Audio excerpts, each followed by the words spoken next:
La síntesis del pensamiento de Carlos Marx y Federico Engels se encuentra señalado en el Manifiesto Comunista, publicado en alemán en Londres a principios de 1848. En este célebre opúsculo se efectúa un profundo análisis de las fuerzas económicas y sociales que operan en la historia, que Marx y Engels concebían como historia de la lucha de clases.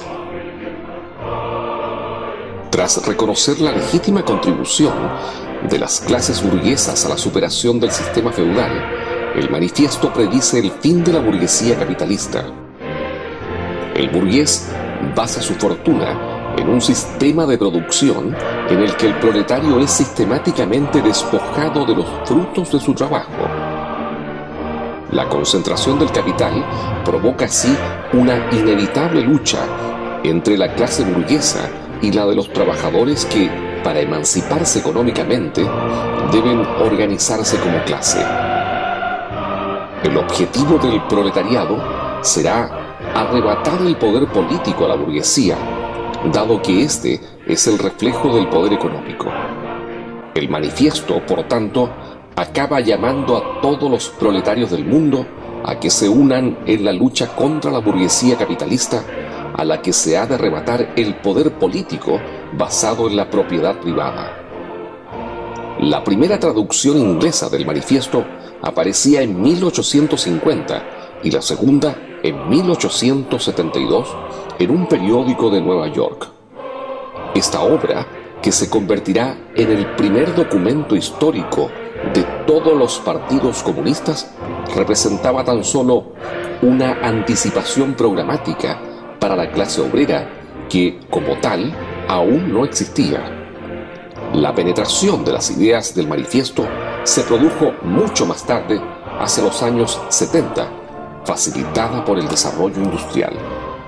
No hay duda, por todo lo expuesto anteriormente, que el país en que nació y más se desarrolló la gran industria fue Inglaterra. Sin embargo, el movimiento socialista nacería en Francia, donde la industria, antes de 1830, constituía un evento excepcional. A falta de una verdadera organización económica y sindical de los trabajadores, el movimiento obrero en ese país asumió un carácter revolucionario.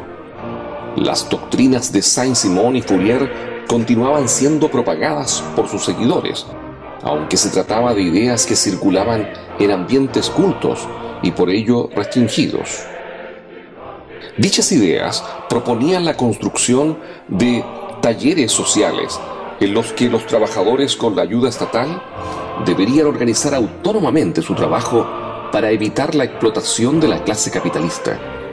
Su opúsculo La organización del trabajo, publicado en 1840, tuvo gran difusión y se puede decir que guió a los revolucionarios parisinos de 1848. El movimiento obrero francés, anterior al 48, más revolucionario que el inglés, se expresó con iniciativas republicanas y con huelgas sectoriales o corporativas que, como tales, únicamente afectaban a determinadas categorías de obreros. A la gran masa de los obreros franceses les faltaba una visión unitaria, orgánica e internacional de la cuestión social. Sin embargo, tuvieron que pasar más de 16 años tras la publicación de aquel primer documento para que apareciera en el horizonte la Asociación Internacional de Trabajadores, a la que el propio Marx dedicó la mayor parte de sus energías. En ese periodo es que los socialistas que no compartían los principios de la doctrina marxista se organizaron en otras corrientes que, sin embargo, no tuvieron ni mucha fortuna ni influencia relevante en el movimiento obrero.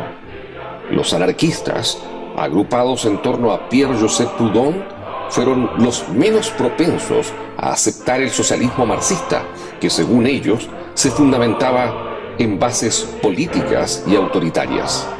La masacre de la Comuna de París, con más de 20.000 fusilados, efectuada por el gobierno republicano, despertó la conciencia de los trabajadores de casi toda Europa. Por doquier, tras los sucesos, se constituyeron movimientos sociales y políticos que, tras el ejemplo de la Comuna parisina, impregnaron su actuación con las enseñanzas de la Primera Internacional. La emancipación de los trabajadores debe ser obra de los propios trabajadores, señalaban. A partir de 1871 surgieron los partidos obreros y socialistas que, aun siendo en cierto sentido emanaciones de la Primera Internacional, representaron, sin embargo, una nueva realidad política y social.